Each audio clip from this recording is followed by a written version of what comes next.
All right, so another question I get from time to time is with reference to training.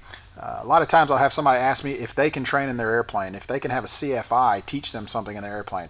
And the short answer is obviously yes, you can train in your airplane. I also get the question of, can I let my son or can I let my friend train in the airplane? Now we get into a little gray area. When I say it depends, it depends. Are we talking about a primary pilot that's a student trying to get his private rating, or are we talking about somebody that's a private pilot just trying to get a flight review done? Are we talking about an instrument rated pilot trying to get an IPC completed? What are we talking about? Complex ratings. Is the pilot qualified to fly your aircraft FAA wise? Does he hold all the proper endorsements to fly it? So when I say it depends, it truly depends. It also depends on the aircraft. Are we talking about a 172 or are we talking about a Baron?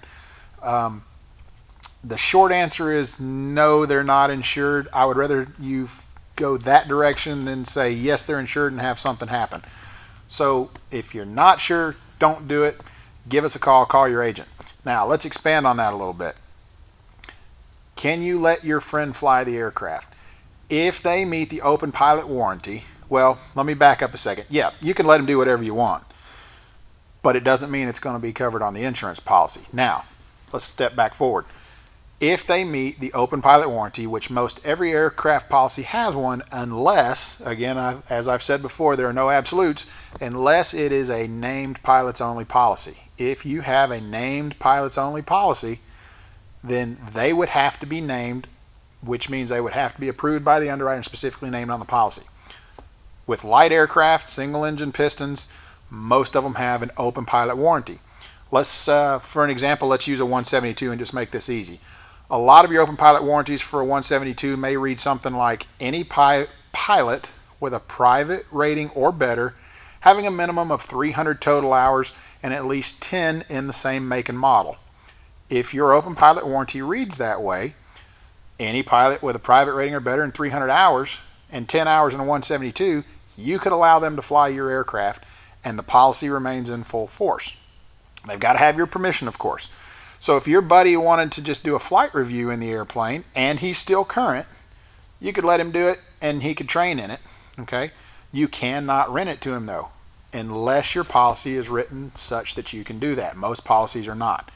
They can reimburse you for direct operating expenses, and that's defined in the policy. But as always, as we've said in multiple videos before, read your policy. It's written in pretty plain English. If you have any questions, call your agent. They'll be glad to help you out, or you can call me and we'll help you out. If you want to train, of course, you can train in your aircraft. You're a named pilot. You're the named insured.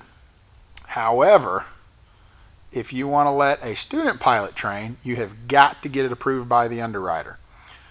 Primary instruction is not automatically covered, especially for a third party. Now, again, if you're the one doing the primary instruction, it would be covered because the policy is written for you, the named insured. As always, read the policy. Give us a call if you have any questions. You can find more information on our blog, clearontop.com, or you can find us on the website, aviationinsurance.com. Get out there, do some flying, have fun. We'll catch you next time.